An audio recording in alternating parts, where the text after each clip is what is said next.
Sigan también @Pita Ojeda soy. Y fíjate, Quique, que el tema de la migración es un tema que hemos escuchado últimamente. Pues claro, en México ha impactado mucho toda esta migración que ha llegado y pues todo lo que ha traído. Pero ¿cuál será la relación de la migración con las drogas? Bueno, pues por eso está con nosotros el doctor Ricardo Sánchez Huesca, quien es director general adjunto normativo del Centro de Integración Juvenil. Doctor, muy buenos días. Bienvenido. Muchas gracias.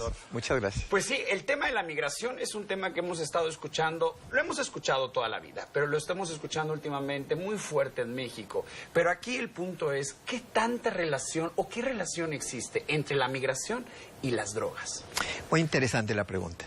Mire, nosotros nos empezamos a interesar desde el año 2002 en el tema de qué pasaba con los migrantes y el uso de drogas, al ver que se modificaba un patrón de consumo que estaba en México. Durante 30 años, el uso de heroína solamente se daba en la región noroccidental de México, especialmente Chihuahua y Tijuana, ¿no? Baja California. Y de pronto, en el 2002, empezamos a ver uso de marihuana en la Ciudad de México, en Puebla, en Oaxaca. Nos llamó mucho la atención y empezamos a ver cuáles eran los casos, qué característica tenían este tipo de pacientes. Y nos encontramos que eran migrantes que habían retornado de Nueva York después del evento de las Torres Gemelas, ¿no? Entonces, ahí nos apareció muy importante la asociación porque dijimos, ¿qué va a pasar si empiezan a retornar con un consumo que no se hacía más que en la zona de la frontera norte, ¿no? Entonces, analizamos los casos, empezamos a hacer investigaciones. Desde ese entonces no hemos soltado el tema y hemos hecho más de 26 investigaciones con migrantes. Entonces, tenemos muy claro cuál es el consumo. Para resumir muy rápido, ¿cuál es el uso de droga más frecuente en algunos migrantes de los Estados Unidos?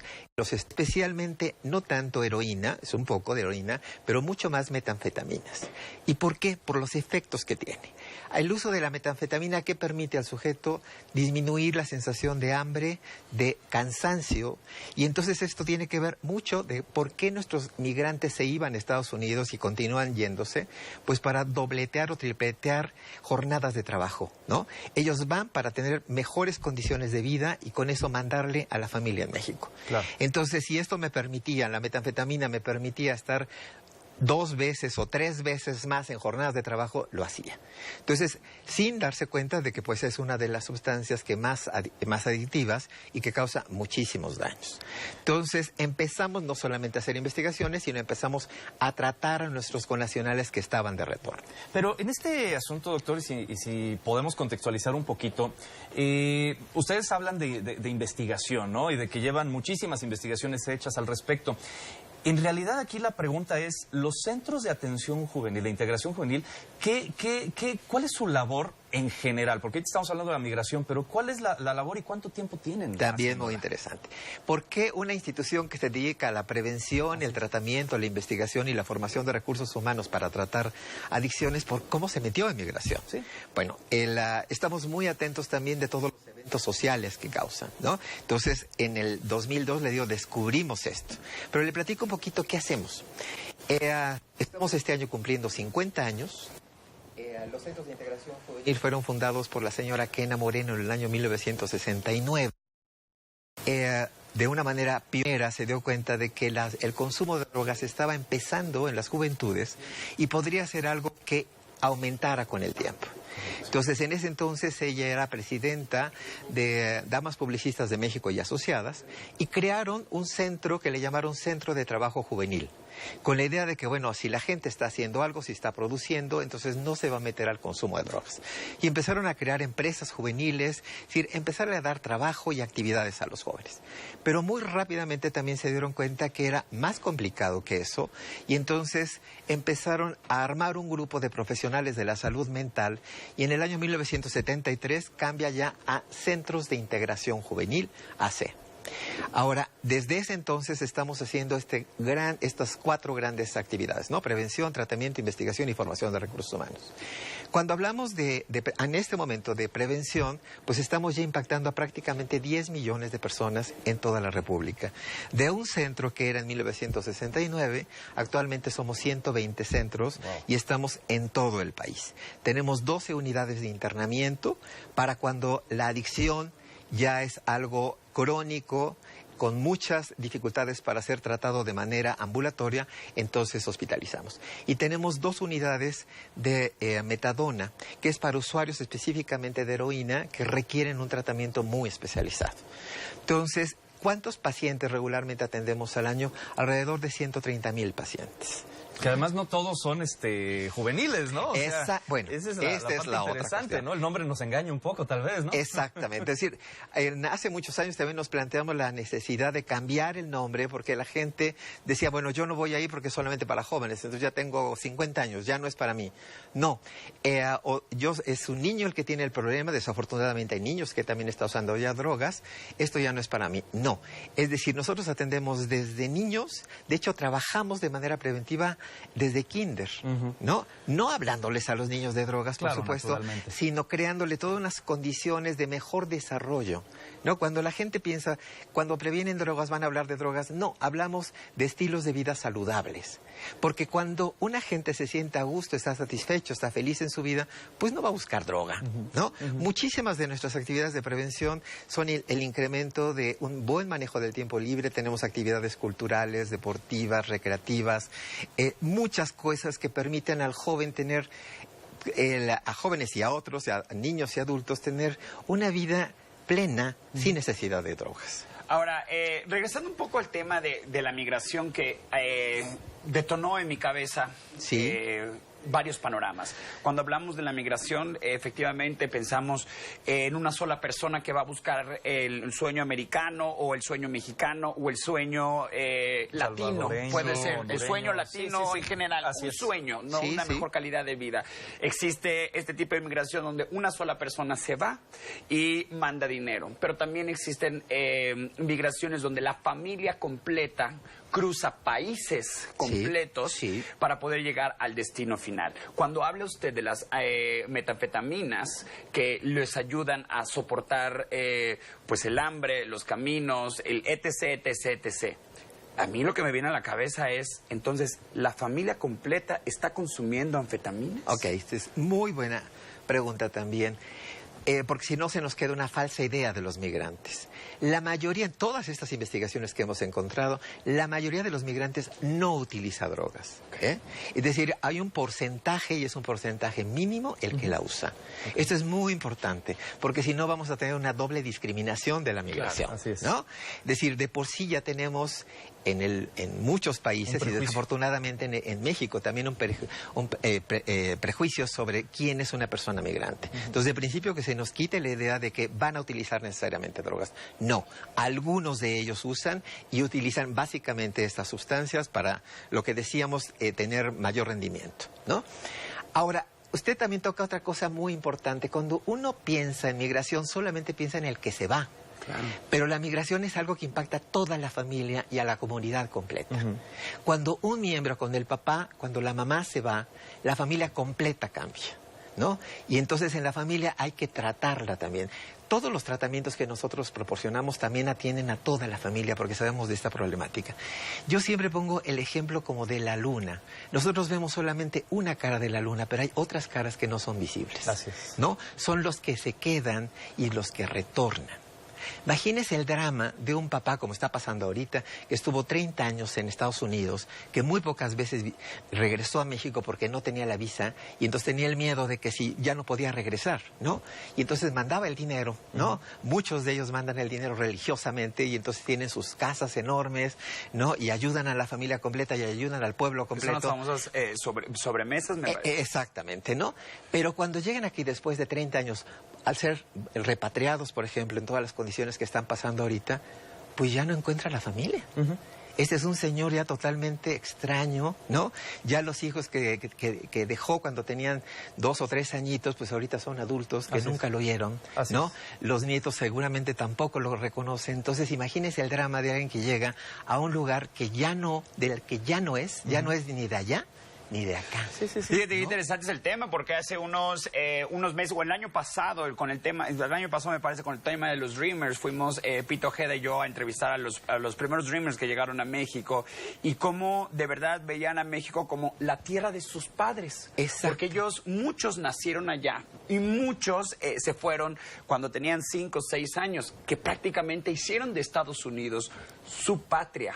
Y al regresar la familia y al moverse la familia, pues claro, existe un, no sé si desequilibrio en el entorno de querer pertenecer, de este sentido de pertenencia y un montón de situaciones que se empiezan a desatar en la familia. Exactamente. Si de pronto se quedan en la tierra de nadie, ¿no? Es decir, muchos de los niños que están regresando ahorita porque no tienen papeles ni siquiera hablan español. No tienen nada de la historia de México, conocen la historia de Estados Unidos y luego los quieren integrar a la escuela aquí, pues si no saben nada, ¿no? Bueno, pues estaremos platicando en un momento más, vamos a una pequeña pausa. Él es el doctor Ricardo Sánchez Huesca, quien es director general adjunto normativo del Centro de Integración Juvenil, para hablar sobre este tema de la migración y todas las consecuencias y las causas, no solo de la persona, sino del entorno familiar también, que es muy importante. Vamos a una pequeña pausa y continuamos. Regreso en el ombligo de la luna y Quique, efectivamente estamos platicando un tema bien interesante, que es el tema de la migración, el tema de pues las drogas que está alrededor de la migración, pero también el tema de la familia, que creo que es muy importante, el tema de la familia y los migrantes y las voces de los migrantes. Y justamente tienes ahí una publicación. El doctor nos trajo, estamos platicando con el doctor Ricardo Sánchez Huesca, el doctor nos trajo una publicación CIJ Informa, de Centros de Integración Juvenil, que tiene un artículo bastante interesante, me llama mucho la atención, que se llama Escuchando la voz de los migrantes.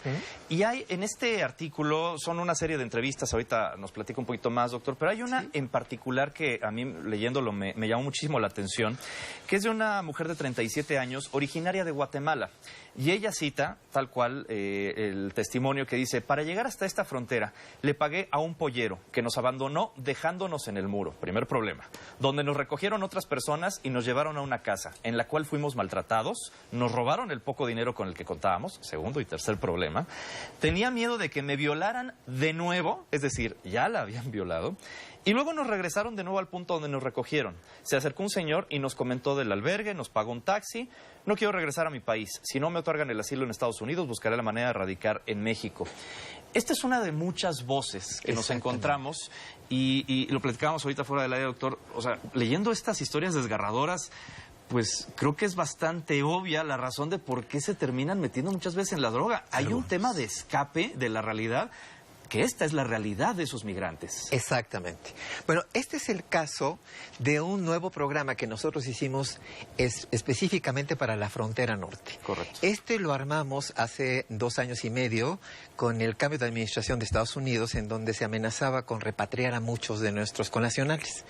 Entonces pedimos un apoyo a la Fundación Carlos Slim para ver si nos podía apoyar para tener a psicólogos en albergues de la frontera, ¿no? Y entonces, muy generosamente, la Fundación Slim sí nos apoyó en eso y estamos trabajando en Ciudad Juárez, en Nogales, en Tijuana y Reynosa, ¿no? Y hace este mes vamos a empezar ya también en Tapachula. En Ciudad de México también, a solicitud de albergues que estaban acá. Uno cuando piensa en albergues no piensa en la Ciudad de México. Sí, no estamos en el centro. Exactamente. Sin embargo, hay muchos, especialmente centroamericanos, que vienen aquí huyendo de la violencia de sus países, ¿no? Correcto. Y entonces, ¿por qué armamos esto? Porque sabemos que la migración de por sí es un estado de gran sufrimiento. Yo quisiera que cuando nos oigan, la gente se pusiera un segundo en los zapatos de un migrante, ¿no? Si nosotros tuviéramos que dejar nuestra casa, nuestra familia, nuestros amigos, todas las posesiones y tener que huir muchas veces en la noche, ¿no? A un país que no conocemos, intentando llegar a un país que ni sabemos el idioma, ¿no? Que no conocemos las condiciones. Imagínese el nivel de sufrimiento que debe tener esta persona para dejar todo. Así es. ¿No?